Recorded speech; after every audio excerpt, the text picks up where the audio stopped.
Então, vou falar sobre função visual central e periférica na dislexia do desenvolvimento, processamento temporal e óculo-motor. Estou desde o 3º Congresso Brasileiro de Neurovisão presidindo. Sou doutorando em neuropsicologia, no programa de pós-graduação em psicologia, cognição e comportamento, aqui da FAFISH. Fiz meu mestrado no departamento de psicologia, em cognição e linguagem, minha graduação em psicologia aqui também. Então, estou na UFMG desde 2006. Eu vou apresentar esses trabalhos que eu vou apresentar, parte já foram publicados, e eu também vou apresentar daqui a 2 semanas lá na Espanha. Eu vou estudar na Universidade do Porto, agora, a partir de outubro. Então, a dislexia do desenvolvimento, a gente tem de pensar ela em diferentes níveis, e todos paralelos, todos funcionando simultaneamente. No nível genético, temos as influências de incidência familiar de dificuldades de leitura e dislexia na família, que é um dos principais fatores que temos que analisar na anamnese para um diagnóstico de dislexia do desenvolvimento, também chamado no DSM-5 de transtorno específico da aprendizagem da leitura. No nível cerebral, temos o déficit magnocelular e outros déficits neurais no cérebro. No nível cognitivo, um déficit no processamento temporal, auditivo e visual, que é o recorte da minha apresentação, mas podemos também falar de consciência fonológica, processamento fonológico e outros processamentos superiores envolvidos na compreensão de leitura e na decodificação. Nível do comportamento é a dificuldade de leitura em si. A dificuldade de soletração, dificuldade de escrita, é onde nós conseguimos observar um comportamento do nosso paciente. Nós conseguimos ver visualmente, através de testes, que ele tem dificuldade de leitura. Então, inferimos que ele tem uma dificuldade cognitiva baseada em uma dificuldade neurológica. A dislexia é uma dificuldade neurológica. Este é um estudo clássico de Palmer e Whitley, de 2001. Ele avaliou um grupo de 21 disléxicos que apresentou um pior desempenho nesse teste Frequency Doubling Technology, o FDT, que a frequência temporal e espacial é específica do sistema magnocelular, que é paralelo ao sistema parvocelular. O sistema magnocelular, como vocês já escutaram bastante, está envolvido na oculomotricidade, movimentos sacádicos, percepção de movimento e vários outros processamentos envolvidos na leitura. Então, um grupo com dislexia apresentou um desempenho inferior, tanto com o grupo controle, quanto com sensibilidade diminuída em comparação à coorte etária padronizada, porque o teste, o equipamento embute uma normatização que eles realizaram internacionalmente e que padroniza de acordo com a faixa etária. Então, temos aqui 19 quadrantes. Aqui esse exemplo tem 17. O nosso tem mais 2 aqui na lateral nasais. Esse aqui é um outro exemplo mais recente, de 2018, de Flint e Palmer. Também utilizaram são vários estudos nesse mesmo estudo, um deles também com o FDT. Muito interessante esse trabalho, que ele is it the egg, not the chicken? Ele diz que a causa da dislexia provavelmente é uma dificuldade magnocelular, já como causa. Então, adultos analfabetos obtiveram o mesmo desempenho do que os leitores normais e semi-analfabetos em tarefas temporais e espaciais específicas do sistema magnocelular visual. Tendo todos esses 3 grupos um desempenho melhor do que o grupo de leitores disléxicos. Então, tanto o grupo semi-analfabeto, analfabetos e leitores normais obtiveram o mesmo desempenho no FDT, diferente dos pacientes com dislexia. Então, os autores concluem que essa falha funcional da via visual dorsal da dislexia provavelmente não é a consequência da falta de leitura, e apontam para um papel causal do processamento magnocelular. Esse é um exemplo do FDT. Ele apresenta esses flickers, essas imagens rápidas temporais, em 19 regiões retinais, um quadrado de 10 graus e a área central de 5 graus, testados os olhos separadamente. Então, ele apresenta uma grade senoidal de baixa frequência, 0,2 ciclos por grau, e um flicker de 25 Hz, uma duração de 720 milissegundos e um intervalo de 500 milissegundos. Então, aqui, para ter uma noção, uma ideia de como que é esse equipamento. Então, o sistema magnocelular. Parte dos disléxicos possuem um déficit no sistema magnocelular. Parte, não todos. Então, caracterizado por menor sensibilidade ao contraste em baixa frequência espacial com alta frequência temporal. O sistema magnocelular estabelece o tempo de duração de cada fixação ocular, além do direcionamento dos movimentos sacádicos entre as pausas, as fixações.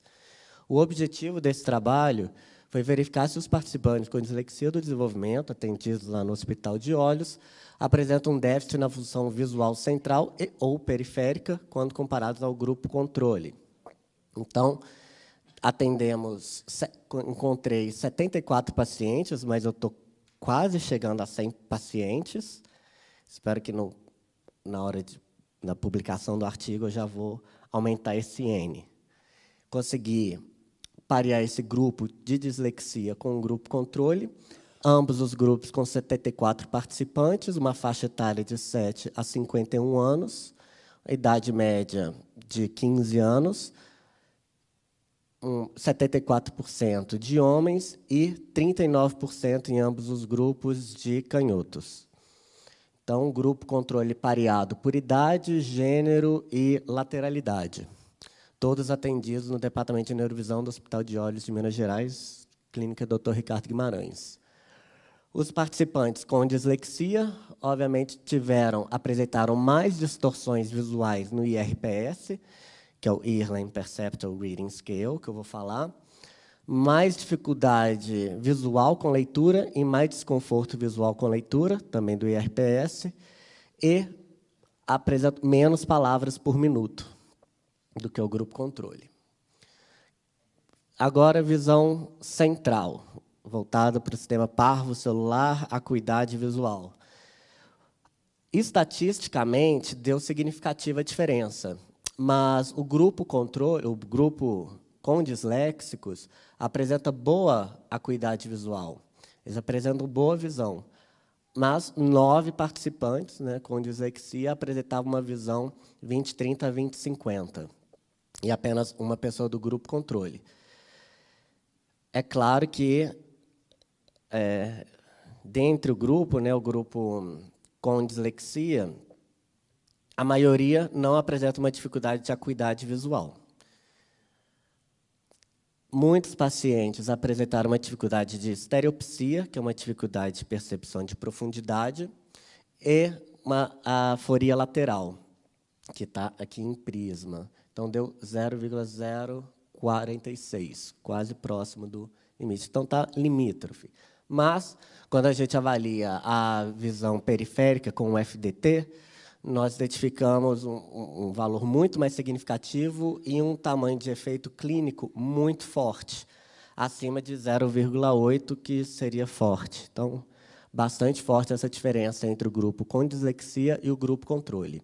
Aqui eu avaliei o teste de diferentes formas, tanto o FDT, ambos os olhos, o olho esquerdo, o olho direito, o melhor olho e o pior olho.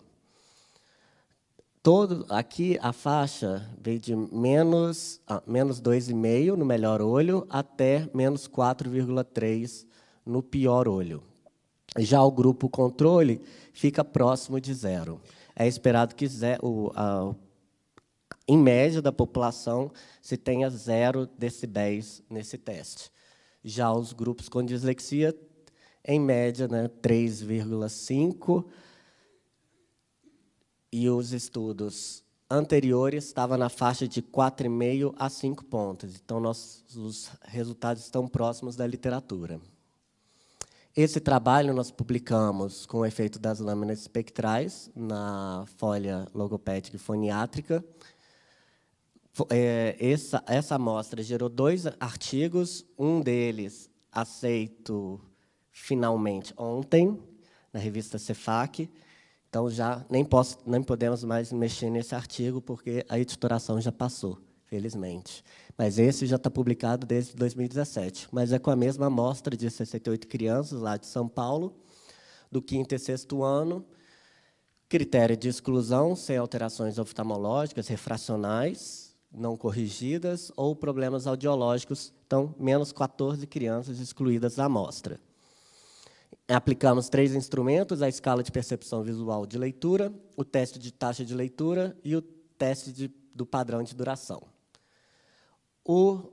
A escala de percepção visual de leitura, também chama de IRPS, Early Perceptual Reading Scale, apresenta 4 sessões. A primeira sessão com um questionário de 32 itens, investigando a sua dificuldade e desconforto com leitura, seguida de tarefas visuais que intensificam e provocam e intensificam o estresse visual, para poder, posteriormente, selecionar uma dessas lâminas espectrais para gerar maior conforto visual durante tarefas de leitura.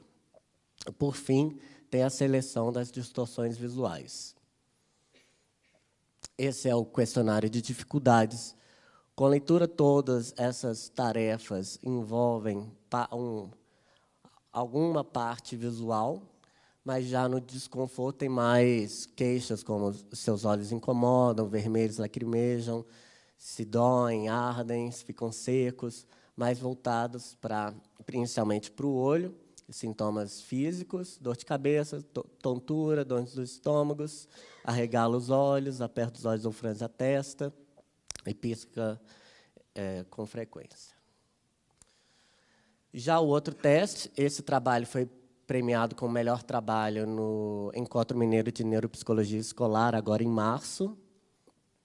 Adaptamos o teste de taxa de leitura para o português, que avalia os processos cognitivos fonoarticulatórios envolvidos no reconhecimento lexical e na pronúncia em voz alta de palavras conhecidas, dentro de um tempo delimitado de apenas 1 minuto. Então, você tem de ler lua, fada, mar, vida, time, pé, ar, rei, dia, já, rua, pão, bala, ovo, uva, mar, rei, pé, e assim em diante por 1 minuto. Essa tarefa ela é visualmente difícil. A letra em tamanho 9, Times New Roman, força bastante a você fazer movimentos sacádicos sequenciais da esquerda para a direita, sem pular.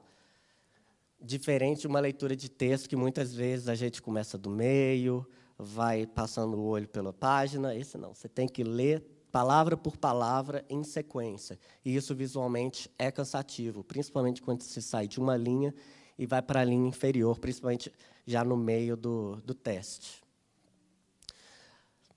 Para chegar nessas 15 palavras, foi um longo trajeto, até demorou 2 ou 3 anos para chegarmos nessas 15 palavras mais fáceis de serem lidas no português brasileiro. Tivemos o corpus de palavras da professora Ângela Pinheiro, com um banco de dados de 40.509 vocábulos, para chegar nesses 15 vocábulos. Fomos às escolas para testar, na prática, se essas palavras eram fáceis mesmo. Em tese, todas essas palavras são muito fáceis de serem lidas, porque elas são de alta frequência de ocorrência. Mas, por exemplo, a palavra tatu, muitos liam tato, bula, bular, faca, facá, foca, osso, ossó, tache, teto, enfim, é uma gama muito grande de dificuldades de leitura nessas palavras, porque o E e o O pode ser aberto ou fechado se não tiver acento gráfico. Então, essas palavras são mais fáceis de se errar, incluindo maca, que vira maçã, para 36% das crianças. Então, selecionamos as 15 palavras aqui mais fáceis de serem lidas. Não vi nenhuma das crianças, até hoje testada, nenhum dos participantes não soube ler essas palavras. Todos os participantes tiveram a acurácia de 100% nelas. Ótimo. Então, partimos para um teste que abrange a maioria das nossas letras do português e são muito fáceis. O teste aplicado, primeiro um treino sem a lâmina espectral, seguido por o teste com a lâmina, 2 leituras sem a lâmina e finaliza com a última leitura com a lâmina espectral. Se faz uma média entre a primeira e a última e as 2 do meio. Essa média que se calcula é a porcentagem da influência das lâminas espectrais na taxa de leitura. Então, com esse parâmetro, a gente pode falar, este paciente melhorou 10% na taxa de leitura com o uso da lâmina espectral. Esse paciente não melhorou nada na taxa de leitura, ou esse paciente melhorou 25%. Esse teste apresentou boa fidedignidade, teste é teste, nas formas paralelas. Diferença entre a primeira e segunda leitura foi de apenas 2%. Houve uma diferença de gênero, com as meninas 9% mais rápida do que os meninos. Houve uma diferença também por ano escolar. Os alunos de terceiro e quarto anos com dificuldade de leitura liam, em média, 73 palavras e meia por minuto. Já alunos de quinto e sexto ano, típicos, 95 palavras. E os leitores com desconforto visual severo no IRPS tiveram 3 vezes mais chances de melhorar a taxa de leitura com o uso da lâmina espectral. Então, aqueles pacientes com desconforto visual são os mais beneficiados com o uso das lâminas. Aplicamos, então, nessa amostra de São Paulo e verificamos que 13% dessa população apresenta um ganho na taxa de leitura significativo. Ou seja, 13% dessas crianças vão melhorar muito a taxa de leitura, em pelo menos 15%. Vão ter 7% dos leitores vão melhorar em pelo menos 20% a taxa de leitura e ainda vão ter alguns pacientes que vão melhorar ainda mais de 1/4 mais rápido da taxa de leitura. Esses resultados estão coerentes com a literatura internacional. Os nossos dados, a gente contou 31% que melhora a taxa de leitura em pelo menos 5%, que está entre os 19%, 36%, 25% e 30% da literatura. Quando faz a média, dá exatamente 31%.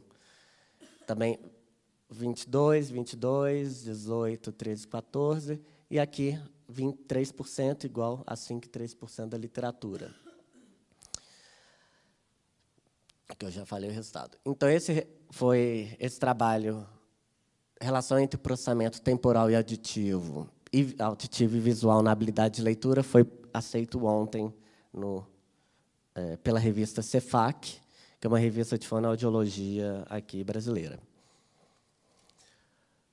Agora eu vou falar sobre esse artigo, ele foca no sequenciamento temporal na leitura, que o processamento dinâmico, visual e auditivo são fundamentais para a proficiência de leitura. São preditores do desenvolvimento da habilidade de leitura e escrita. Então, eu vou falar sobre o que seria esse processamento temporal da informação visual, que está relacionada à habilidade ortográfica, e o sequenciamento temporal da informação auditiva, que está relacionada à percepção da fala e consciência fonológica.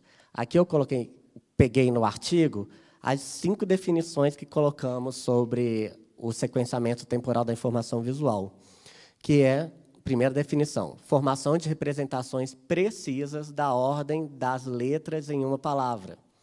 Percepção da alteração dos grafemas dentro de um determinado período de tempo. Habilidade de perceber ou diferenciar estímulos visuais apresentados em uma rápida sucessão. Rápido reconhecimento da ordem espacial para o reconhecimento rápido dos traços invariantes das letras que formam as palavras. E o reconhecimento da sequência visual das letras. Então, várias definições de um único conceito, que são similares ao sequenciamento temporal da informação auditiva. A informação auditiva é a formação de representações precisas da ordem dos sons em uma palavra. Esses sons têm que estar em uma sequência, em ordem, um na frente do outro, para as palavras não se misturarem. Percepção da alteração do som dentro de um determinado período de tempo. Habilidade de perceber ou diferenciar estímulos auditivos apresentados em uma rápida sucessão. E capacidade de discriminar corretamente a ordem de ocorrência em um sinal acústico dentro de um intervalo definido de tempo. Tranquila a definição? O método que utilizamos para análise do processamento sequencial e temporal auditivo, utilizamos o teste padrão de duração. Não vou entrar em detalhes dele, mas são tons melódicos de curta e longa duração, e você tem de repetir a sequência que você escutou. O grupo com TPD alterado, com alteração do processamento auditivo, leu, em média, 86 palavras no teste de leitura. Já o grupo típico, normal, apresentou 100 palavras por minuto, e essa diferença foi significativa. Ou seja, os pacientes com dificuldade no processamento auditivo têm uma taxa de leitura menor, uma menor fluência. E os alunos triados com alteração no processamento auditivo temporal tiveram 3 vezes mais chance de melhorar a taxa de leitura com a lâmina espectral. Deu um odds ratio aqui de 3,41. Um P significativo. Aqui é a mesma coisa, só que apresentando de outra forma. Os alunos, quem possui um TPD alterado e a parte visual também alterada, foram 57% aqui, e quem tem TPD normal e a parte visual alterada foi apenas 28,6%. Essa diferença entre os grupos foi significativa de 0,017. Então, os alunos com alteração do processamento auditivo temporal possuem maior chance de apresentar comprometimento concomitante no processamento visual quando comparados aos pares com processamento auditivo normal. Então, conclusão, os participantes com alteração no rastreio da habilidade auditiva e de ordenação temporal possuem mais sintomas de estresse visual, menor taxa de leitura e maior chance de apresentar melhora da taxa de leitura com o uso das lâminas espectrais, quando comparados ao grupo controle. Ou seja, crianças rastreadas com alteração no processamento auditivo temporal provavelmente também possuem um déficit no processamento visual. E esses resultados estão coerentes com um déficit no sistema magnocelular visual em disléxicos. Então, agradeço a participação de vocês. Vou abrir para perguntas também, 2 perguntas para mim. Bom, é isso. Obrigado.